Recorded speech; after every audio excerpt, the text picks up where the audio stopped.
And the idea is when we do joint locks, I'm not trying to make this person submit and just say uncle when I do a joint lock from the Wing Chun mentality of that.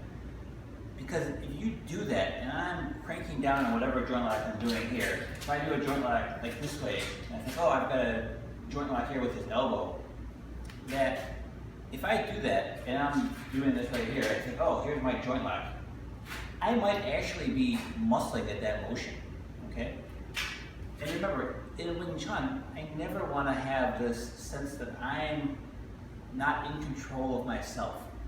And if I'm holding on to dear life to do a joint lock with him, whatever it may be, even if I'm here and I'm cranking on his wrist, and he gives me like a little resistance to that, I might actually be fighting back from that. See how if I let go, how his tension on that is going laterally across from that?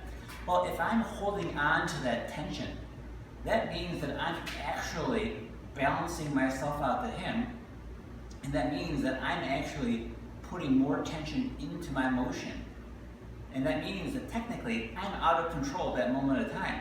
If he were to actually want to, he might be able to counter me on that, which obviously I never want to give him solid ground.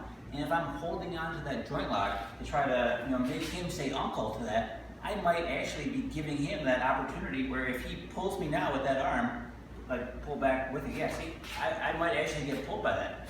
So in Wing Chun, yeah, whatever motion that we do, I may flow into that joint lock. But as soon as I feel him resist of that, then I'm gonna go and I'm gonna flow to my next motion. The joint lock is there from a Wing Chun standpoint, is to potentially open up that line of attack. Because if he's stiff at that moment in time, I can pull that.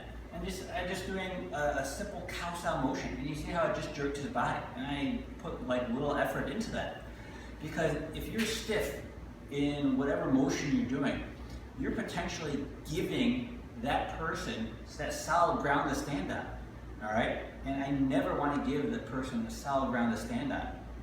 So be careful when you're doing that joint lock. When I'm here, whatever joint lock that I may be doing, I may be going this way to that, I may be going this way. I may be using my elbow this way and cranking down on that joint lock. But be careful when you do that, because I don't want to make that person say uncle. The joint lock in Wing Chun is just to open up that line of attack. I have a joint lock here, but now as he resists, see, now I can flow back and attack that person. So that's the point that you need to start to understand with your own development, is that I never want to muscle this person for the sake of trying to maintain leverage on the person or making them say uncle. I should constantly be flowing to that motion. If we're doing chi sao and I flow into the joint lock this way here, well, yeah, see now he's resistant, so I should flow back this way. Now I do the joint lock this way. Now he flows this way. Okay, now I can come back here. I open up this. He flows the other way with that. Now I can come back here. Here's the joint lock, that reverse jigsaw motion. But again, I need to constantly develop that flow of motion to do that. So be careful when you're doing your joint locks, and make sure you're actually not the one putting muscle into it. Good luck.